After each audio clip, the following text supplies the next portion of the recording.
దీర్ఘకాలికంగా డయాబెటీస్తో బాధపడుతున్న వారు తప్పనిసరిగా రెటీనా పరీక్షలు చేసుకోవాలని ప్రముఖ కంటి వైద్య నిపుణురాలు రాళ్లపల్లి సుధారాణి తెలిపారు. తిరుపతి తిలక్ రోడ్లోని శ్రీ సాయి సుధా కంటి హాస్పిటల్లో ఉచితంగా మెగా వైద్య శిబిరాన్ని నిర్వహించారు. ఈ శిబిరానికి నగరంలోని ప్రజలు పెద్ద సంఖ్యలో హాజరై వైద్య సేవలను సద్వినియోగం చేసుకున్నారు. ఈ సందర్భంగా రాళ్లపల్లి సుధారాణి మాట్లాడుతూ ప్రతి నెల ఉచితంగా కంటికి సంబంధించిన పరీక్షలను నిర్వహిస్తున్నామని, ప్రజలందరూ ఈ అవకాశాన్ని సద్వినియోగం చేసుకోవాలంటూ పిలుపునిచ్చారు. ముఖ్యంగా షుగర్ వ్యాధితో బాధపడుతున్న వారు తప్పనిసరిగా 3 నెలలకు ఒకసారి రెటీనా పరీక్ష నిర్వహించుకోవటం ఉత్తమమని అన్నారు. మధుమేహ వ్యాధిని అదుపులో ఉంచుకున్నట్లయితే అనేక లాభాలు కలుగుతాయని తెలిపారు. స్మోకింగ్ని ఆపడం లాంటివి చేయటం ద్వారా డయాబెటిక్ రెటినోపతి బారిన పడకుండా కంటి చూపు కోల్పోకుండా కాపాడుకోవచ్చని ఆమె తెలియజేశారు.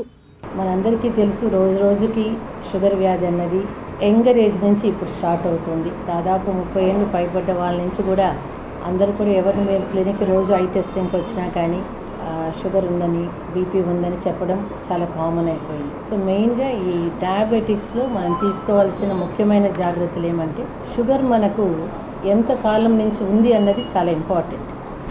సో లాంగ్ టర్మ్ డయాబెటిక్స్ ఖచ్చితంగా ఇయర్లీ వన్స్ ఒకసారి ఐ టెస్టింగ్ చేసుకోవాలి. అలాగే not only on the duration of diabetes but also the severity of diabetes. So చాలామంది కూడా షుగర్ కంట్రోల్లో ఉందనుకుంటుంటారు, కానీ వాళ్ళు ఫ్రీక్వెంట్గా HbA1c చూసుకొని సో షుగర్ లెవెల్స్ కంటిన్యూస్గా ఏ స్థాయిలో ఉన్నాయనేది ఖచ్చితంగా తెలుసుకుంటే ఐకి సంబంధించినంత వరకు చాలా సహాయపడుతుంది.